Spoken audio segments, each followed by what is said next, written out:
I'm 680 News Senior Business Editor Mike Eppel. The stable of brands under the Restaurant Brands International Company, which owns Burger King, Tim Hortons, and Popeyes Louisiana Kitchen, has been on a major growth trajectory. Today, Restaurant Brands announced that it is going to expand the Popeyes Louisiana Kitchen franchise to China. 1,500 locations is the plan over a 10-year time frame. Restaurant Brands teaming up with a local franchise group, and they're looking at a major expansion there. This follows expansion plans for Tim Hortons and Burger King in global markets.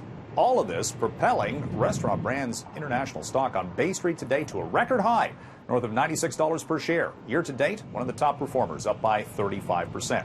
We also had a more well-known or historic brand, we'll call it, CocaCola, hitting an all-time high today. In fact, it had one of its best days in years. Stock jumped 6% as Coca-Cola saw huge earnings momentum in the second quarter. And all this as it shifts away from sugary-based drinks, the mainline products, to other offerings such as flavored waters or coffee in some cases.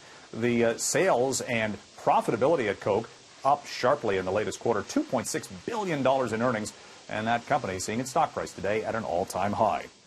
SNC-Lavalin fell another 8% today. The Montreal-based engineering company now facing a major pushback by its biggest shareholder in Quebec, the Quebec pension fund, the Caisse de dépôt, saying they're not happy with the pace of change that the new management at SNC has brought in. SNC just yesterday saying they're going to sell some businesses, restructure, take a major write-down on the earnings.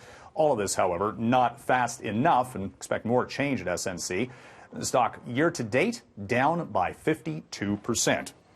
And that was easy. Following a record-breaking 34-day government shutdown to start this year because they couldn't figure out a budget in Washington, the Trump administration has quietly reached a bipartisan deal with the Democrats to have a budget extension and debt ceiling increase so they can pay their bills for an additional 2 years. Don't want to have any budget battles leading up to next year's election at the federal level in the states.